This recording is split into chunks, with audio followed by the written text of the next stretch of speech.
cefalea por la isquemia, ¿no?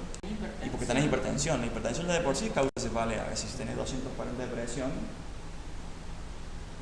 cefalea súbita ahí como una especialidad.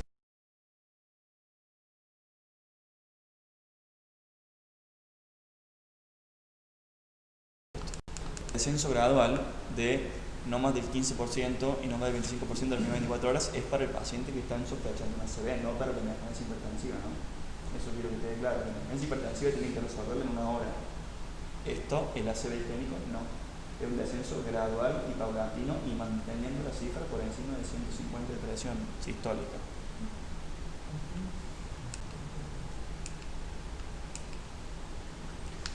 Tratamiento, lo que podemos hacer acá, el tratamiento me refiero, tanto de guardia como internado en la terapia intensiva o en la sala común, es el control de la presión, como le dije recién, controlar los factores de riesgo que en este caso suelen estar descompensados. El ACV en el diabetes va a llegar con hiperglucemia, o va a llegar hipertenso, o va a llegar con una fibrilación auricular disparada. Si no corregimos esos factores de riesgo, tiene peor pronóstico de evolución. Antiagregación plaquetaria y anticoagulación en el caso de que no sea un ACV hemorrágico. Y acá le puse el apartado de la trombolisis en los lugares que se pueda hacer.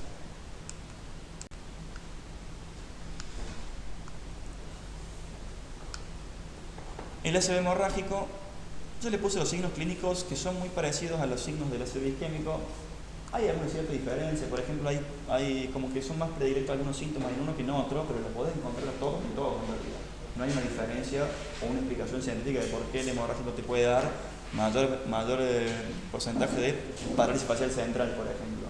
Cuestión estadística, se encontró que los parálisis facial central se encuentran más en el hemorrágico que en el isquémico, pero pueden aparecer en el isquémico tranquilamente. Depresión brusca del sensorio, parálisis facial central, foco neurológico, trastorno de la visión, del lenguaje y un confusional agudo. Generalmente, el paciente que hace un ACV hemorrágico, la clínica es más abrupta y más aguda que el isquémico. Te habla de horas. Depresión del sensorio, que pasó a estar estuporoso, o con un confusional agudo, o de repente tuvo la parálisis facial central, se le cae el párpado, se le desvía el comisfero labial, perdón, o tiene una pérdida súbita de la visión. O convulsiones también. Pero no quiere decir que sea diferente el isquémico, ¿eh? O sea, pueden presentar, es muy difícil diferenciar por la clínica si es isquémico o si es hemorrágico. Esas son imágenes de cómo van a ver una hemorragia intraparenquimatosa o una ACV hemorrágica. Esta es la lesión, todo lo que se ve blanco es sangre en el cerebro. Y ahí. Ahí no se me entra, ahí está. Eso es sangre y esto es sangre. Esto no es para que lo lean, sino para que lo sepan ahí. Esta escala de Nice es muy completa, es más, es imposible que uno se la acuerde de memoria, pero tenerla en cuenta porque esta es la escala que se usa como criterio de inclusión y exclusión para el tratamiento fibrinolítico. ¿Sí? Tiene una escala con puntos, un déficit mínimo hasta 5 puntos, leve moderado entre 22 y 25 y déficit severo más de 25. El paciente que van a tratar de hacer de perfusión se comprende entre los 5 y los 25 puntos, pero eso no quiere decir, porque depende de cada caso en particular, que los menores a 5 y los mayores a 25 no están contraindicados absolutamente. Es una contraindicación relativa de trombólisis. Después habrá que ver caso puntual, lugar, inicio de los síntomas y un montón de otros factores para ver si el paciente con menos de 5 puntos o más de 25 puntos de score Nice va a tener tratamiento de reperfusión. La hemorragia subaracnoidea es mucho menos frecuente como evento vascular y está mucho más asociado a los traumatismos de cráneo que a una malformación arteriovenosa o a una ruptura de algún sector de la circulación cerebral. De hecho, las traumáticas son las causas más frecuentes y son entre el 5 y 10, más precisamente el 8% de los ACVs, de los accidentes cerebrovascular. Y este porcentaje es muy bajito, pero hay que tenerlo en cuenta, el 4 a 5% son malformaciones arteriovenosas. ¿Por qué? Porque tienen tratamiento quirúrgico. Entonces hay que saber diferenciar, cuando uno tiene una hemorragia subaracnoidea, buscar la causa. Porque si tiene una de estas causas, una malformación arteriovenosa, es quirúrgico. No tanto así las traumáticas y los aneurismas también. Estas son dos causas, los aneurismas intracraneales y la malformación arteriovenosa de resolución quirúrgica, si el paciente y las condiciones lo permiten, obviamente. Entonces, esto es importante saberlo para, siempre que tengas una hemorragia subaracnoidea, hacer una búsqueda de la etiología. Obviamente que si el tipo se cayó o tuvo un accidente de tránsito con traumatismo tamaño grave, y ya la causa la tenemos más o menos definida, pero si el tipo estaba de repente yendo a comprar algo o en el trabajo y empezó con un foco neurológico súbito y tiene una hemorragia en la tomografía, ese tipo puede haber sido un aneurisma roto, una malformación arteriovenosa, hay que estudiarlo. Estos son los factores de riesgo para pensar en hemorragia subaracnoidea, que también son bastante parecidos a los de los eventos isquémicos y intraparenquimatosos, hipertensos, los pacientes que toman anticonceptivos orales, los pacientes que son tabaquistas, los pacientes que tienen variación diurna de la hipertensión, de la tensión arterial. En embarazo y parto, paciente que haya tenido punciones lumbares o angiografías cerebrales por ruptura de los vasos y edad avanzada, por una fragilidad capilar mucho más marcada. La clínica también es muy parecida al del paciente con ácido isquémico y al intraparenquimatoso. Cefalea intensa repentina, síntomas sistémicos como vómitos, pérdida de la conciencia. Esto sí es la única gran diferencia que van a tener con respecto a los otros dos tipos de ACV, la rigidez de nuca. Este puede ser un signo guión que lo puede orientar a pensar en algo subaracnoideo y que no sea intraparenquimatoso y que no sea isquémico. Después los otros síntomas son muy parecidos. Estudios diagnósticos le vamos a agregar a la tomografía y o a la resonancia los estudios digitales de los vasos sanguíneos para buscar aneurismas y buscar malformaciones arteriovenosas y una punta. La está generalmente así sin contraste porque lo único que busca en la tomografía es ver sangrado y no hace falta contraste para ver sangrado, no buscas isquemia, no la vas a ver. Pero si vos ya tenés una tomografía de entrada que hiciste el ingreso del paciente con hemorragia subaracnoidea, el estudio que sigue es uno de estos. No una resonancia, una angioresonancia buscando aneurismas o malformación arteriovenosa. Te podés apoyar con una punción lumbar cuando no tenés imágenes. A veces, generalmente no se hace esto por guardia, pero si vos no tenés imágenes y sospechás una hemorragia subaracnoidea, esto te puede ayudar porque ¿qué vas a ver en la punción lumbar? Vas a ver sangre. Porque estás punzando el espacio donde se encuentra el sangrado. Pero eso es si está, no sé, en el medio del monte. de chañar, o sea, es algo acá que es inaceptable hacer. O sea, acá con tomografía y resonancia, hacer una PL para diagnóstico de una hemorragia subaracnoidea es básicamente un crimen. Acá tenés estudios, pero si estás en un lugar que no tenés imágenes, esto te puede ayudar a diferenciar la causa del deterioro neurológico. Es importante saber hacer esto, sobre todo en un lugar, no sé, en una guardia de un pueblo del interior, por ejemplo, que no tenés tomografía. De hecho, yo trabajé en San Francisco, que es una ciudad grande, que no había tomógrafo en el hospital, tenía que llevarlo a un centro. Y por ahí no estaba disponible, estaba cerrado, no estaba para urgencia, y tenía que hacer un diagnóstico a veces, y bueno, se hacía esto. Y bien sangre. Tenía un solo tomógrafo en San Francisco, para toda la población, y era un lugar privado que abría de 8 a 20. A las 24 no había nadie. En realidad, más que manejo inicial, esto vendría a ser las complicaciones y las consecuencias que uno puede ver de una hemorragia subaracnoidea. Generalmente siempre van a internar la hemorragia subaracnoidea porque no sabes cómo va a seguir la evolución en las próximas horas ni días. Riesgo de resangrado, de hidrocefalia, de que se progrese el déficit isquémico, de crisis convulsiva y de trombosis venosa profunda cuando hay malformaciones arteriovenosas principalmente. Y sobre todo para determinar el origen del sangrado. Si vos mandás una hemorragia subaracnoidea de la casa que era leve, que estaba un poco con cefalea y nada más, y el tipo tenía un neurisma que se estaba rompiendo o una malformación arteriovenosa, el tipo ignora, puede caer o muerto o con un déficit mucho peor del que con el que vino. Esta es la primera complicación, el resangrado, sobre todo en los primeros 3 días, y del tercero al 21, cuando tiene que tener cierto cuidado. Por eso le van haciendo controles tomográficos a los pacientes, ya una vez ambulatorio me refiero, para control de esta hasta el día 21, que no vuelva a sangrar esa lesión que haya tenido. Muchas veces quedan 21 días internados también. Sí, no hemos tenido, pero no es la regla, digamos. Y la hidrocefalia por la acumulación de sangre, justamente aguda o crónica.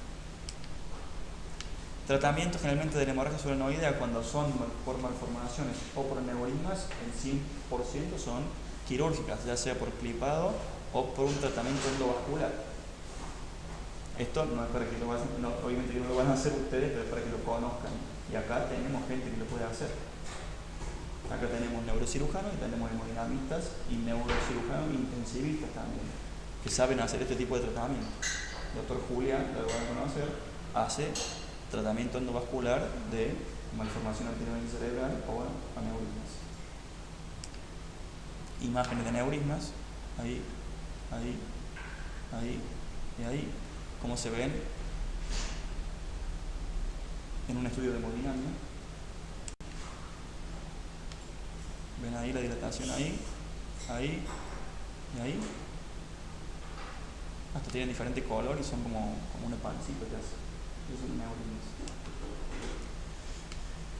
La escala de Fisher de la que yo les hablé hace un rato, de cómo vemos las hemorragias intraparenquimatosas en las tomografías, no tiene mucha utilidad para ustedes. Sí lo usan mucho los neurocirujanos para establecer un pronóstico de gravedad a corto plazo, digamos. Son 4 grados, TAC normal.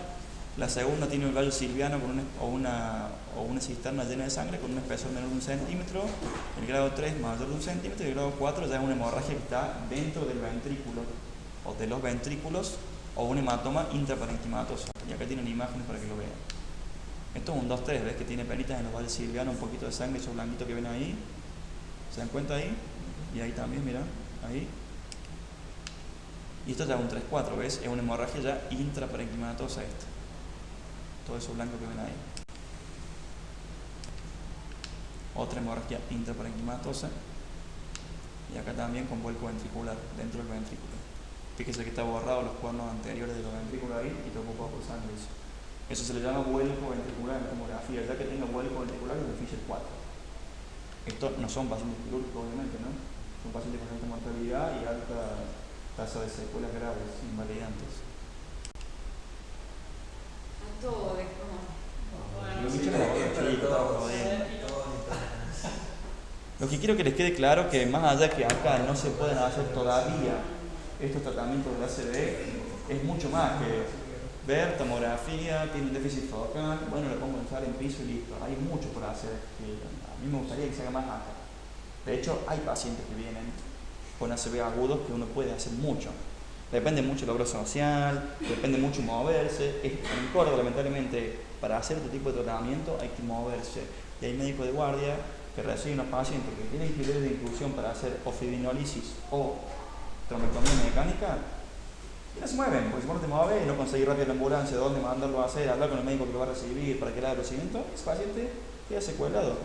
Y yo vi en carne propia, porque me tocó hacer uno a mí en El Salvador, de mandar un tipo en menos de 3 horas de evolución de El Salvador a la Belle Sarfe a hacer trombectomía mecánica, que estaba con hemiplegia izquierda y afásico, y que me llamaron el doctor que hizo el procedimiento al día siguiente de la terapia de Belle Sarfe y me dijo: el paciente está lúcido, hablando y no tiene hemiplegia, no tiene foco neurológico. O sea, es terrible como te cambia el tratamiento si no pudiera hacer todo esto.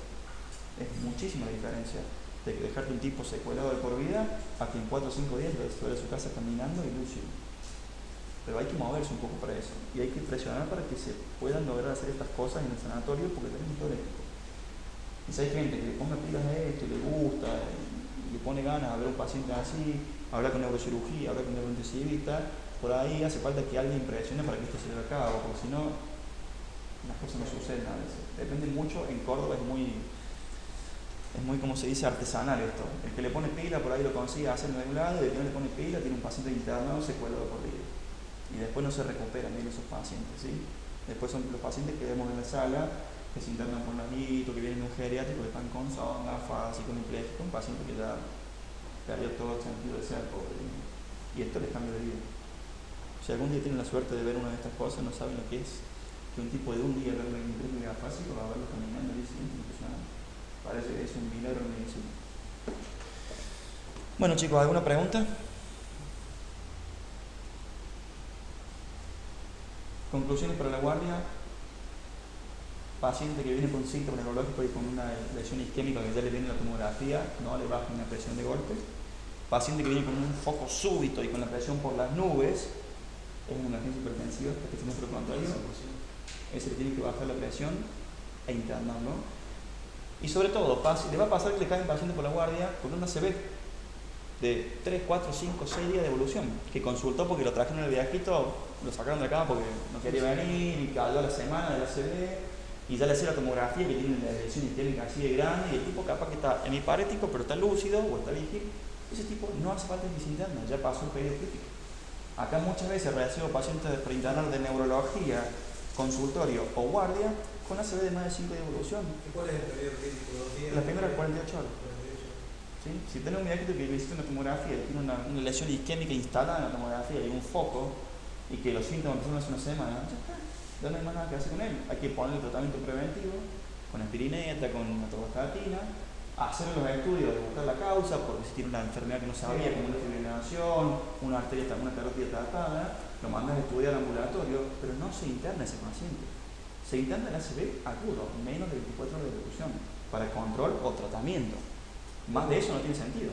¿Cuáles son los riesgos de depresión del sensor o alguna complicación de esa índole? En la semana, en la semana ninguna. Un mes, una semana, 2 días. A ver, la única complicación que puede tener el ACV isquémico dentro de en el primer mes, te diría, es una transformación hemorrágica. ¿En los primeros? En los primeros 30 días, una transformación hemorrágica del ACV isquémico que se va a manifestar como un nuevo foco o una depresión de sensorio brusca sobre el foco que yo tenía previo. Pero es muy bajo el índice, sobre todo si hacen el tratamiento correcto. Pero ese paciente no lo dejan internado si lo ves con 7 días de evolución. De hecho, nos ha pasado internarlo, van a la sala, 4 comidas al día y el día 7 van a su casa, no cambia nada. No tiene sentido internarlos. Sí, mandarlos a estudiar cuando no tienen antecedentes de riesgo o no saben que los tienen. Porque también hay que ver cuál fue la causa del ACV isquémico. ¿Fue la fibrilación? ¿Fue la hipertensión descontrolada? ¿Fue tu diabetes mal controlada? Entonces, mandar a hacer estudios de todas estas enfermedades que él puede tener y mandar al médico de cabecera, al diabetólogo, al cardiólogo, para que lo acomoden en su tratamiento. Porque si tiene el ACV y no le mejoraste su arritmia, ni su glucemia, ni su colesterol, y bueno, ese tipo va a andar mal a futuro. Lo único que te queda es corregir esos factores de riesgo ahí, nada más que eso. El ACV que le hizo lesión no tiene cura. Lo podés mandar a rehabilitarse, depende del foco, fonoaudiología, kinesiología, o si está muy secuelado, un centro de rehabilitación. Pero eso no es para que lo hagan probar, es para que ustedes detecten y sepan qué tienen que hacer con un tipo que viene con 8 días de evolución. Darlo de alta y mandarlo a control ambulatorio con todos los pedidos para que lo sigan. Nada más que eso. ¿Pedidos serían? ¿La lista de los pedidos serían? ¿Electro, cardio? Puede hacer un Holter, puede hacer un ecocardiograma Doppler, un ecodoppler de vaso del cuello, y si es diabético, un estudio completo para detectar la diabetes. Para detectar control de glucemia, fondo de ojo, pero eso vos le podés pedir que lo vaya haciendo y que vaya al médico con todo listo. Exacto. Las drogas, digamos, preferibles para usar y evitar bajar la presión muy de golpe cuando hay una crisis hipertensiva. Por ejemplo, un paciente que viene con... Cuando hay crisis hipertensiva tenés que bajar la presión. Una cosa es la urgencia hipertensiva, Sí. que es presión por las nubes sin foco neurológico, que tenés 24 horas para bajar la presión, no tratas vía oral. Salvo que tenga una hipertensión refractaria, que vos le empezás a dar enalapril, amlodipina, carvedilol, no sé, lo que se te ocurra, lo vía oral, y el tipo le controla 200, no le baja. Bueno, ese tipo por ahí lo internas, lo monitoreas y buscas con alguna endovenosa bajar la presión. Tenés 24 horas de margen para ese tipo. Esa es la urgencia hipertensiva. La emergencia hipertensiva es el que tiene foco, y eso tenés 1 hora de urgencia como tratar de urgencia. Y ese tipo sí por ahí le va a hacer un tratamiento para la presión con algo endovenoso quizás, porque no tenés 2 horas para esperar que le baje, que la piel entre el estómago, se disuelva el efecto y en 1 hora le baje un punto. Está con foco, ese tipo urge. El tipo por ahí va a hacer intestino terapia, por ejemplo, y monitorizarlo. Que a lo mejor al día siguiente está espléndido, sale y a la casa, pero el primer día es crítico para ese paciente. ¿Sí? Pero tiene que saber diferenciar muy bien la urgencia hipertensiva, que es el hipertenso con 200 de presión, sin más nada que una cefalea, por ejemplo, a que tiene foco. Cambia totalmente lo que tienes que hacer. Una es una emergencia para UCO y otro es un paciente que lo controlas en la guardia. Es muy distinto el tratamiento, digamos. Y el ACV también le baja la presión y lo interna, pero lo podés hacer vía oral. No hace falta nada endovenoso para bajar la presión en un paciente con un ACV isquémico. Le das enalapril, le das amlodipina y vas controlando que la presión tenga un descenso gradual. Un puntito, 180 a las horas, 170 a las horas, hasta que llegue a 105, 160. Por ejemplo, el tema del uso hablamos de antihipertensivo, por ejemplo, los vasodilatadores directos que producen una bajada brusca de la presión. solo para la emergencia hipertensiva, no para la urgencia ni para el ácido isquémico. La emergencia hipertensiva sí, porque tenés que bajarlo abruptamente la presión para que desaparezca el foco y salga de la urgencia. Las otras dos no tienen ese criterio de tratamiento. Y ahora, con lo que tengas, enalaprina, nodipina, los sartanes. Y también tiene que ver dónde estés. Acá estás en un lugar con mucha complejidad. Un paciente que te entra en la guardia con foco neurológico y con 240 de presión, lo tenés que llevar a la UCO. No lo vas a tener ahí en la guardia dando vueltas porque por ahí no va a ser el tratamiento correcto, porque vos tenés que ver paciente, no le da por atención. Y en la UCO lo monitorizan, le ponen tratamiento y ese tipo capaz que en 1 hora y media lo tienen que controlar. Vos no lo vas a poder controlar así. Ahora, si estás en un dispensario y tenés que tener una ambulancia y le tenés que dar algo, lo que tengas a mano, un vasodilatador bioral, sirve. ¿Sí? Acá directamente se llamaría UCO, se presenta el paciente y Sí. Yo te diría que y arriba le sí, ponen la ni siquiera darle en la pipa ganar tiempo. Ese paciente que así como lo viste, 240 de presión, foco, tomografía y de pasadita a la coronaria y el EKG. A mí me pasó con Luco que de última se lo presentan y si a ellos no les parece que tenga poco nada que diga. Dicen, bueno, no. Sí, estamos hablando de que, o sea, que tenga foco real, no que me parece que sí, me parece que no. Claro. Me dijeron, bueno, sé esto, fíjate esto, si hace esto, no necesite, reía, me pasó las dos veces que lo tomé. Y generalmente en la emergencia hipertensiva le van a ver más en gente joven que en gente grande. La emergencia hipertensiva lo ven en el tipo de 50, de 55, 60, no en el tipo de 85. Entonces es más crítico porque el tipo te va a saber contar lo que le pasó, un tipo que estaba laburando en la calle o que terminó de jugar al fútbol, o sea, un tipo que está activo. Entonces es más crítico porque tenés una persona joven que si te salen mal las cosas, la verdad es muy inválido después. ¿Y aplicar algún psicotrópico para...? Depende cómo esté.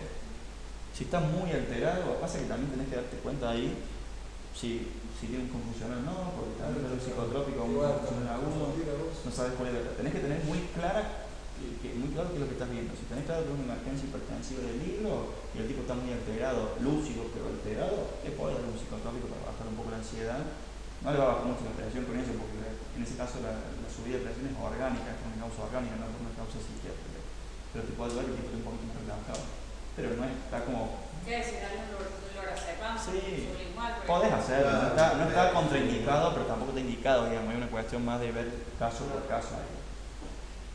En el caso del ACV, el tratamiento vía oral, ¿es indicador? ¿O puede haber, digamos, una mala dilución? Y lo tenés que comprobar. ¿Cómo te das cuenta en la guardia, por ejemplo, que tiene un trastorno dilutorio severo que no le vas a dar algo vía oral al paciente? Agarra un bacalengua, ¿qué puede hacer un bacalengua? Reflejo nauseoso, reflejo dilutorio, se lo pone en la boca y ve el reflejo. Ahí te das cuenta si el tipo tiene reflejo para tragar o no, o se va a abrir un poquito con un vaso de agua. O de última le hace picar la pastilla al enfermero que se le ponga una jeringa contra el paladar a ver si le puede tragar bien. Y si no, le pone una sonda nasogástrica y le pone una pastilla por ahí. O sea, no tiene indicación de nada endovenoso. Obviamente que si el tipo está muy secuelado, con un trastorno dilutorio severo, está fásico, en coma básicamente por un gran ACV isquémico, y por ahí no te va a quedar otra, o le pones sonda y le pones medicación por sonda, o le haces algo endovenoso no muy fuerte. Acá no tenemos muchas drogas endovenosas, ¿sí? Hay la betalol, nosotros en otro lado usamos en la pilato, por ejemplo, pero no hay mucho endovenoso. O sea, no le pondría NTG a un paciente con ACV isquémico porque no tiene vía oral. Le pongo la sonda y se la pongo por la sonda, la pastilla. No te urge y le va a hacer un daño con el NTG. Y aparte tenés que monitorizarlo y controlarlo. Y por ahí vas a estar en piso. No digo que no se pueda hacer, acá no hay un no a nada, no es lo ideal hacer ese tipo de droga en la sala. Está bien, tenemos monitores, tenemos un panel, tenemos complejidad en la sala, pero hay que estar encima. Si vos le vas a poner entre un paciente, tendrás que quedar sentado al lado a ver el monitor. Si no, no lo podés poner. Cerrar la puerta y estar ahí en la oficina con un paciente con NTG no se puede. Que hemos hecho esas cosas, pero no corresponden, digamos. Hay muchas drogas que se pueden hacer, o sea, las drogas tienen sus efectos adversos y deben hacer en un lugar con control. Por eso la UCO, la UTI, por los monitores, por la cantidad de enfermeros por paciente, uno puede estar más encima. Ante un evento de urgencia que no tenés cama en ningún lado, está lleno por todos lados el internado y no tenés otra opción, no es que no se pueda hacer en la sala, pero alguien tiene que quedarse controlando eso.